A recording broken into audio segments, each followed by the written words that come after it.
Bonjour à tous et bienvenue dans cette nouvelle Open the Boîte. Aujourd'hui on ouvre Seven Wonders de Repos Productions.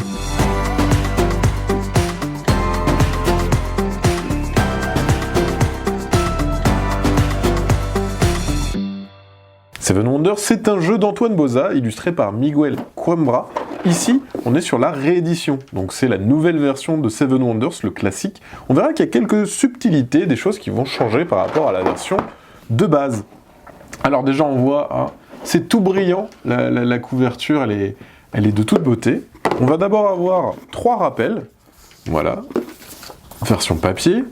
Ensuite, la règle du jeu, donc c'est globalement la même chose que la règle originelle, il y a juste quelques petits ajustements et surtout des iconographies qui ont changé. Ensuite, on a, hop, une arborescence avec la liste des cartes et la liste des chaînages que vous allez retrouver dans le jeu.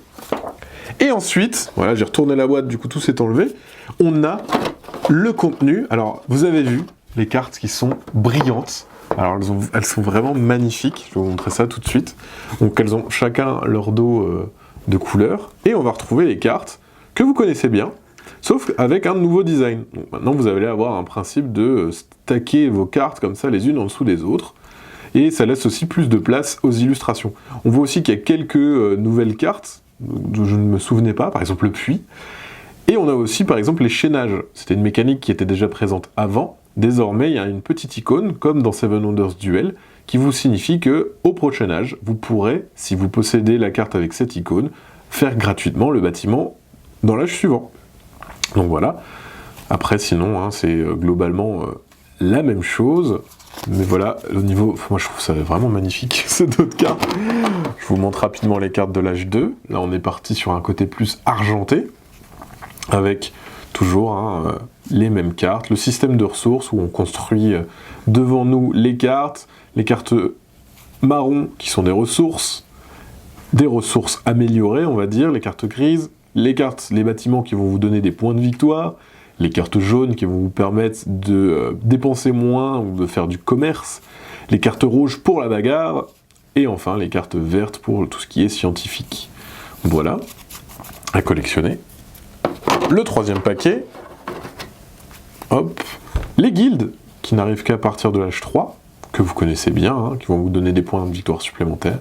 Et encore une fois, la carte, voilà, le fameux palace... les cartes qu'on connaît bien dans Seven Wonders. Au niveau de la qualité, on est sur des cartes qui sont de bonne facture.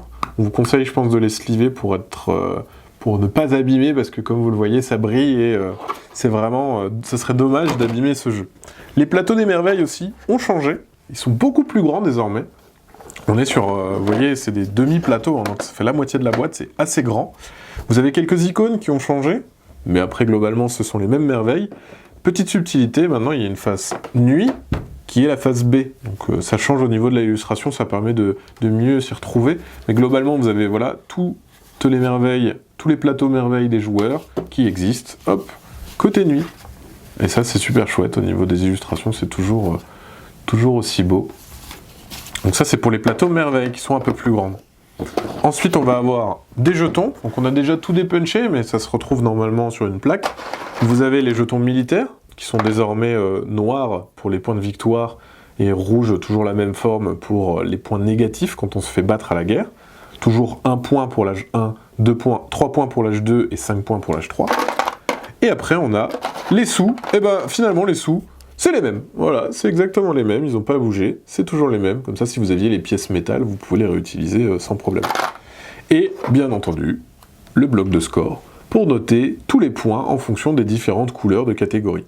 Petit fait, on voit que maintenant, il y a des icônes pour justement les colorblind, tout ce qui est daltonien. Vous allez avoir des petits symboles en haut des cartes. Par exemple, ici pour les ressources, vous allez avoir un petit carré.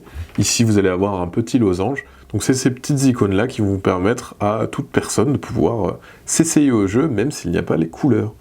Voilà, c'était une présentation de Seven Wonders, la nouvelle édition. Et bien sûr, comme d'habitude, on vous fait des gros bisous, on vous dit à la prochaine, et puis ciao!